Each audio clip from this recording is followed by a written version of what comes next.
सो hi guys, good morning. आगे यात्रा की स्टार्टिंग हो चुकी है और मैं कैब के थ्रू जा रहा हूँ मदुरई। यहाँ से मदुरई 190 किलोमीटर पड़ता है और होटल स्टाफ के थ्रू ही उन्होंने बताया कि मेरी कैब है वो आपको छोड़ देगी। और जो मेरी फ़्लाइट है वो रात में 8:30 बजे के लगभग है, जो कि मुझे पहले बेंगलुरु ले जाएगी। फिर वहाँ पे 7 घंटे वेट करना पड़ेगा। उसके बाद जो फ़्लाइट है वो नागपुर की है। तो बस से मुझे जो लगने वाला था वो समवेयर अराउंड 28-29 घंटे लगने वाला था और फ्लाइट से मुझे जो लगने वाला है लगभग 12 घंटे लगने वाले हैं। तो मैं 12 घंटे में नागपुर पहुंच जाऊंगा। सो वहाँ से फिर अपनी कार मिल जाएगी। तो चलिए चलते हैं। ज़्यादा कुछ लगेज भी नहीं है तो कोई दिक्कत नहीं है, बस पीछे बैग और ये प्रसाद वाला बैग है। सो चलिए फटाक से पहुंच जाते हैं मदुरई। उसके बाद फिर प्लान करते हैं क्या है, क्योंकि आज का दिन जो है वो बोरिंग ही होने वाला है, क्योंकि कुछ ज़्यादा स्पेशल है नहीं और पूरा दिन बस वेट ही करना है। पूरा दिन ऐसे ही कटने वाला। सो चलिए स्टार्ट करते हैं। सो गाइस, काफ़ी देर तक खाली बैठने के बाद मैं सोच रहा हूँ कि थोड़ी देर ट्रेडिंग कर लेता हूँ और कुछ काम धाम भी बहुत दिनों से नहीं किया तो कुछ कमाई भी हो जाएगी। तो चलिए देखता हूँ। बस यही कुछ चल रहा है, 7-8 हज़ार रुपये का प्रॉफिट और एक मेरी ट्रेड लगी हुई है। फिर निफ्टी में पुट ऑप्शन मैंने ले रखा है। यही चल रहा है अभी तो।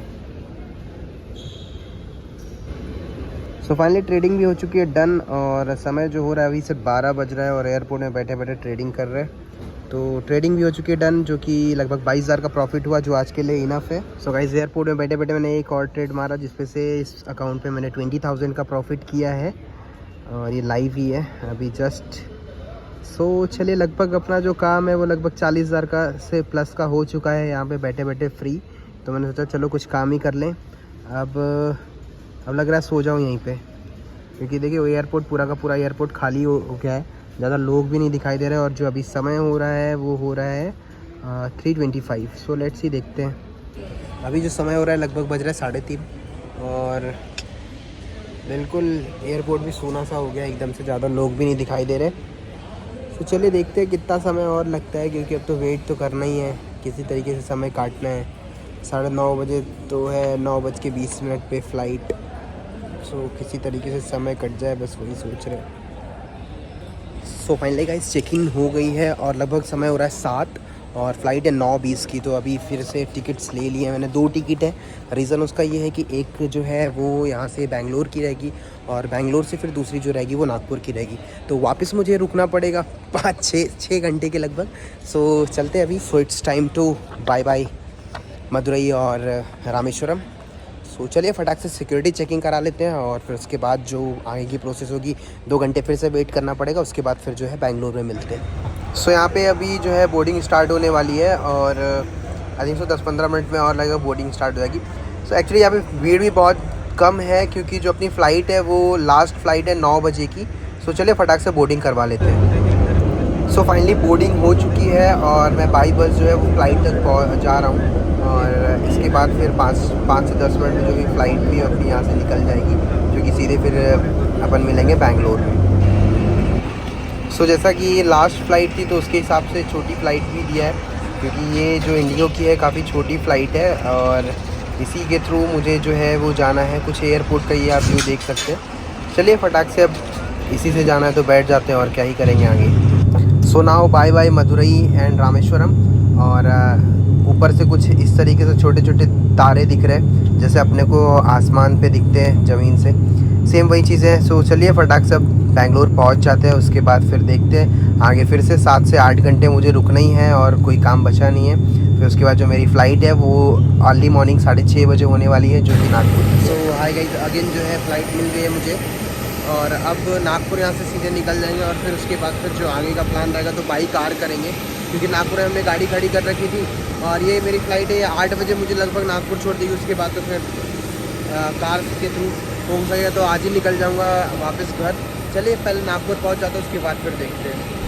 सो फाइनली गाइस, गाड़ी भी मिल गई है और अब मैं निकल रहा हूँ घर के लिए। तो साथ में सोच रहा हूँ कि गाड़ी बहुत ज़्यादा गंदी हो रखी है तो एक बार गाड़ी को वॉश करा लेता हूँ। और थोड़ी सी भीड़ वगैरह भी काफ़ी बड़ी हो गई है, क्योंकि इस ट्रिप के दौरान में हमने कहीं भी भीड़ वगैरह सेट नहीं कराई। सो वो वहीं जस्ट साइड में गाड़ी भी वॉश हो जाएगी और भीड़ वगैरह सेट करा लेते हैं फटाक से। और उसके बाद फिर बस 600 किलोमीटर का ट्रैवल और घर। चलिए फटाक से चलते हैं, देखते हैं कितना समय लगता है वहाँ पे। उसके बाद फिर निकल जाएंगे। सो अभी एक बार वापस से आखिरी बार डीजल डलाना पड़ेगा इस ट्रिप का। या अब एक बार और टैंक फुल होगा तो मैं वापस पहुंच जाऊंगा जो है अपने होम टाउन पे। तो वहाँ से मेरी ट्रिप हो जाएगी कंप्लीट और सो एक बार फिर से डीजल डला लेते हैं, जो कि एमपी में डीजल डला रहा हूँ तो सेम प्राइस है वहाँ का, समवेयर अराउंड वही 4500 या 4600 रुपीज़ के लगभग डीजल आएगा। तो चलिए देखते हैं, अभी डल रहा है डीजल, देखते हैं कितना समय लगेगा। सो ट्रिप का जो लास्ट डीजल आया है 4900 रुपीज़ का और 51 लीटर के लगभग आया है, और इसमें मैं घर पहुँच जाऊँगा ईजिली। सो गाइस इस पूरे ब्लॉग में एक हिडन पार्ट था कि एक मैंने शिवलिंग लिया है अभी जबलपुर से, मतलब बेड़ा घाट से, और नंदी शिवलिंग के साथ में। तो ये हिडन पार्ट था, हमने आपको नहीं दिखाया क्योंकि ये एक सरप्राइज होगा, मैं आपको तभी दिखाऊंगा जब प्राण प्रतिष्ठा वगैरह हो जाएगी इस मूर्ति की, और मंदिर का भी निर्माण कार्य भी थोड़ा बहुत बचा हुआ है तो वो भी होना अभी बाकी है। सो उसमें अभी टाइम है, सो इसलिए हमने सोचा कि सिर्फ आपको बता देता हूँ कि हमने शिवलिंग भी लिया है इस ट्रिप के दौरान, और बहुत जल्दी स्थापना भी करवा देंगे शिवलिंग की, वो भी घर पे ही होने वाली है। और सो इसलिए हमने आपको वहाँ का व्यू नहीं दिखाया और मैंने मूर्ति नहीं दिखाई क्योंकि वो चीज़ आपके लिए थोड़ा सा सरप्राइज रहेगा। सो चले, अभी जो मैं पहुँच गया हूँ कटनी से आगे, और लगभग मुझे घर पहुँचने में 2.5 घंटा लगेगा। यहाँ से जो मेरा घर है वो 2.5 घंटे की दूरी पे रहेगा। सो चलिए फटाफट घर पहुँच जाते हैं, उसके बाद फिर देखते हैं कितना समय बचता है, क्या होता है, उसके बाद फिर क्या रहता है। सो जो भी चीज़ें रहेंगी अपन कल कंटिन्यू करेंगे, क्योंकि आज जो है मुझे घर पहुँचने में समय अराउंड 7-8 तो बज ही जाएगा, फिर भी ठीक है। और जो चीज़ रहेगी वो अपन कल देखेंगे, और शायद अब आपको डेली ब्लॉग्स भी देखने के लिए ना मिले, क्योंकि अभी तक मेरे पास एक ट्रिप थी जो कि ट्रिप टू सिवाई थी मेरी, वो हो चुकी है कंप्लीट। और अगर आपको कभी लगता है कि किसी जगह का ब्लॉग पर्टिकुलर चाहिए, या कि आपको कभी लगता है कि किसी जगह कोई अच्छी जगह है आप रिकमेंड कर पाएँ, या कुछ और क्रिएटिव अगर आप मेरे लिए अगर प्लान कर पाएँ, तो प्लीज़ आप मेरे साथ शेयर करें।